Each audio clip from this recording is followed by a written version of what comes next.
আল্লাহ রাব্বুল আলামিন আপনার পেছনের গুনাহ শুধু মাফ করবেন না, ওই গুনাহ মাফ করে সওয়াব দিয়ে পরিপূর্ণ করবেন ইনশাআল্লাহ। যদি কোনো ভাই নিজের স্ত্রীর সাথে বিয়ের আগে বা অন্য কোনো মেয়ের সাথে বিয়ের আগে হারাম সম্পর্ক করে থাকেন, তাহলে তাকে তওবায়ে নাসুহা করতে হবে। কি তওবা করতে হবে ভাই? তওবায়ে নাসুহা মানে হলো খাঁটি তওবা। এমন তওবা করতে হবে যেই তওবাটা সে কখনো ভঙ্গ করবে না। আল্লাহ তাআলার কাছে লজ্জিত হয়ে, অনুতপ্ত হয়ে, নিজেকে ভৎসনা করে ক্ষমা চাইতে হবে। আল্লাহ তাআলা ক্ষমা চাওয়াকে এত ভালোবাসেন যে বান্দা যখন পাপ করার পর লজ্জিত হয়ে চোখের পানি ফেলে দেয়, অনুতপ্ত হয়, আল্লাহর দেওয়া অক্সিজেন গ্রহণ করছি, আল্লাহর দেয়া নেয়ামত দিয়ে বেঁচে আসি, সে আল্লাহর নাফরমানি করলাম, আল্লাহর কাছে আমাকে যেতে হবে, তার নাফরমানি করলাম, কিভাবে তার পাশে দাঁড়াবো, তার সামনে দাঁড়াবো? ওয়া আম্মা মান খাফা মাকামা রাব্বিহি ওয়া নাহান নাফসা আনিল হাওয়া, যে ব্যক্তি আল্লাহর ভয়ে সন্ত্রস্ত থাকে, এই জন্য লজ্জিত হয়ে নিজের পাপের জন্য ক্ষমা চাইবে এবং ভবিষ্যতে আর কোনোদিন পাপের কাছেও যাব না আল্লাহ সংকল্প করবে। আল্লাহ রাব্বুল আলামিন তার পেছনে সমস্ত গুনাহ মাফ করে দিবেন ইনশাআল্লাহ। আমাদের অনেক যুবক ভাইরা আছেন, আমি জানি, যে জিনা ব্যভিচারে জড়িয়ে পড়েছেন, হতাশায় ভুগছেন। তারা মনে করছেন যে না, আল্লাহ তাআলা আমার গুনাহ বোধহয় আর মাফ করবেন না, আমার মতো পাপিষ্ট। মনে রাখবেন, ইবলিসের সবচেয়ে বড় সফলতা হলো সে মানুষকে নিরাশ করে দিতে পারা। এই জন্য কোনো ইমানদার কখনো আল্লাহর রহমত থেকে নিরাশ হতে পারে না। আল্লাহ তাআলা কোরআনে কারীমে বলেছেন, লা তাকনাতু মির রাহমাতিল্লাহ, তোমরা আল্লাহর রহমত থেকে আশা ছাড়িও না।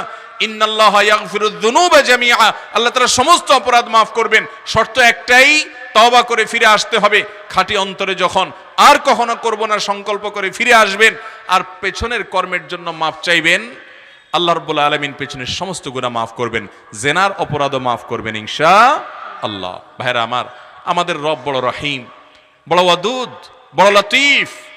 তিনি আমাদের সবাইকে ক্ষমা করবেন। তিনি রউফ, অতএব তার কাছে ক্ষমা চাওয়ার মতো চাইতে হবে, নিজেকে ভৎসনা করতে হবে, লজ্জিত হতে হবে, অনুতপ্ত হতে হবে এবং ভবিষ্যতে আর সে পথ কোনোদিন মাড়ানো যাবে না।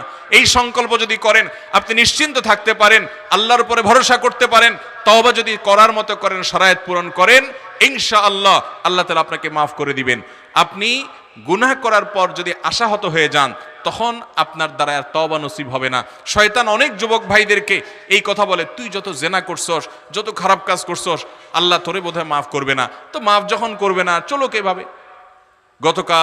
গত পরশুদিন মদিনা এয়ারপোর্টে এক ভাই আমাকে প্রশ্ন পাঠালেন, বললেন, ভাই, একটা হাদিসে শুনলাম যে এতবার মদ পান করলে বা ওইটা মাফ করলে আল্লাহ তাআলা মাফ করবেন না।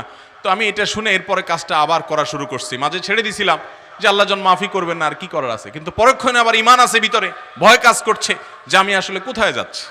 ভাইরা আমার, তো এই সমস্ত নৈরাশ্য বা আশাহত হওয়া, আশা ছেড়ে দেওয়া, এটা ইমানদারকে সাজে না। আপনার জীবনে বিপদ যদি আসে এবং দেয়ালে পিঠ থেকে যায়, পৃথিবীর সকল পথ বন্ধ হয়ে যায়, সকল দুয়ার ক্লোজ হয়ে যায়, কোনো উপায় আপনি খুঁজে না পান, কেউ আপনাকে সাহায্য করতে পারবে বলে মনে হয় না, ইমানদার যদি হয়ে থাকেন, আপনার এখনো শেষ দুয়ার, বরং আসল দুয়ার খোলা আছে। আহকামুল হাকিমিনের কাছে হাত তোলেন, চোখের পানি ফেলেন, সেজদায় পড়ে যান। কারণ আসমানের রাস্তা জমিনে, মাথা লুটিয়ে দেন জমিনে, আল্লাহর সাথে কেঁদে কেঁদে বলেন, দুনিয়ার কোন শক্তি যেটা পারবে না, আল্লাহ রাব্বুল আলামিন সেটা পারবেন। ফাআলুল লিমা ইয়াশা। এজন্য ইমানদার কখনো নিরাশ হতে পারে। পেছনের সমস্ত অপরাধের জন্য মাফ চাইতে হবে। ভাইরা আমার, আমাদের রব আমাদের প্রতি অনেক দয়ালু, বিধায় তিনি মাফ করবেন। শর্ত হলো মাফ চাওয়ার মতো চাইতে হবে। তওবা করব তো ইনশাআল্লাহ। ভাইরা আমার, কুল্লু বনি আদম খাত্তা, সকল আদম সন্তান আমাদের ভুল আছে না নাই? কেউ ফেরেশতা আছি আমরা, আমি, আপনি, আমরা কেউ ফেরেশতা।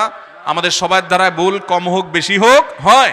ওয়া খায়রুল খাত্তাইন আত-তাওয়াবুন, এই পাপিষ্ঠদের মজলিসে, মাহফিলে আল্লাহর কাছে সবচেয়ে উত্তম এবং শ্রেষ্ঠ ভালো মানুষ হলো তারা যারা পাপের পর ভাই তওবা করে ফিরে আসে, চোখের পানি ফেলে, অনুতপ্ত হয়ে, লজ্জিত হয়ে নিজে ভৎসনা করে, নিজেকে নিজে শাসন করে, আমি আল্লাহর নিমক হারামি করেছি, আল্লাহর অক্সিজেন ভোগ করছি, আল্লাহর নেয়ামত ভোগ করছি।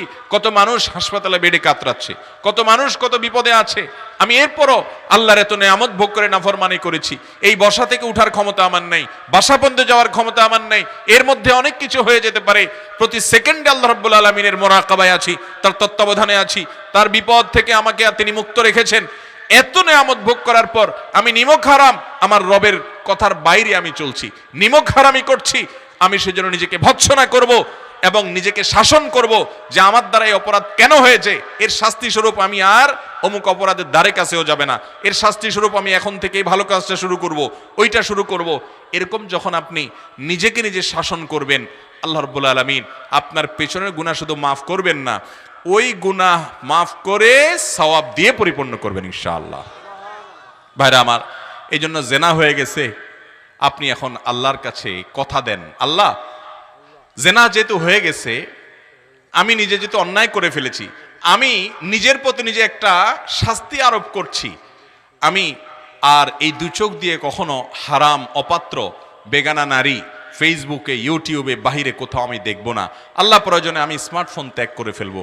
আজকে এক বোন, একটু আগেই এই ময়মনসিংহের একজন বোন, অনেক ভালো অবস্থানে থাকা একজন বোন, আমাদের আলোচনা আমরা বলছিলাম যে কিছু সময়ের জন্য স্মার্টফোন ত্যাগ করে বাটন ফোনে চলে আসেন, নিজেকে অন্যায় এবং হারামের অভ্যাস থেকে সরানোর জন্য। তিনি বলছেন যে তিনি অনেক বিত্তশালী মানুষ, বলছেন যে আমি বাটন ফোন ব্যবহার করি, আমার কোনো স্মার্টফোন নাই, এটা আল্লাহর জন্য ত্যাগ।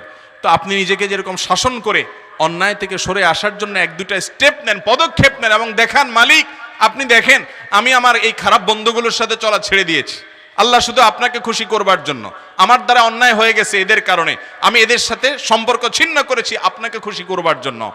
মান আহাব্বা লিল্লাহ ওয়া আবগাদা লিল্লাহ ওয়া আতা লিল্লাহ ওয়া মানাআ লিল্লাহ ফাকাদ ইসতাকমালাল ঈমান। যে কাউকে কিছু দেয় আল্লাহর জন্য, দেওয়া বন্ধ করে দেয় আল্লাহর জন্য, কাউকে ভালোবাসে আল্লাহর জন্য, কিছু বন্ধু কিছু ফ্রেন্ডকে ব্লক লিস্টে ফেলে দেয় আল্লাহর জন্য, কারণ ওরা আল্লাহর পথে যেতে বাধা হয়, তাদের সাথে চললে আল্লাহর পথে চলা যায় না।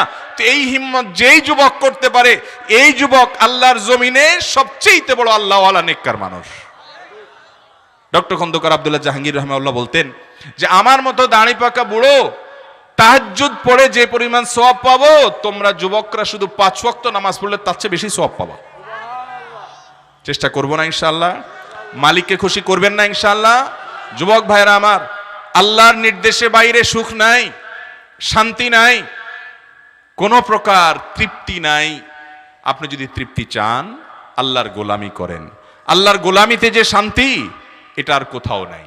আল্লাহ তাআলা আমাদের সবাইকে আল্লাহর গোলামির শান্তি পাওয়ার তৌফিক দান করুন। পাপাচার অপরাধ হয়ে গেলে নিরাশ হওয়া নয়, তওবা করব খাঁটি অন্তরে, আর কখনো সে পথ মাড়াবো না। যদিও কখনো মাড়ানো হয়ে যায়, সাথে সাথে আরো জোরে সোরে ভৎসনা করবো যে আমি আবার নিমুখারামি করেছি। এভাবে তওবা যদি ভেঙে যায়, সাথে সাথে রিনিউ করে ফেলতে হবে। আশা ছাড়া যাবে না যে বারবার ভাঙা যাচ্ছে, আমি কি করব না। আপনি বারবার তওবা করেন, আগের তওবার চাইতে পরের তওবা যেন স্ট্রং হয় সে চেষ্টা করেন। আল্লাহর গুণবাচক নাম হলো তাওয়াব। তাওয়াব আর তায়েবের মধ্যে পার্থক্য আছে ভাই। তাওয়াব মানে হলো বারবার রিপিটেডলি যিনি বান্দার তওবা কবুল করেন। অতএব আপনি নিরাশ হবেন না, হতাশ হবেন না। আল্লাহর কাছে তওবা করব তো ইনশাআল্লাহ। এই মজলিসে বসে মনে মনে একটা অপরাধ থেকে অন্তত তওবা করেন। আমি ফেসবুকে হারাম জিনিস আর দেখব না, হারাম গান বাজনা, হারাম জিনিস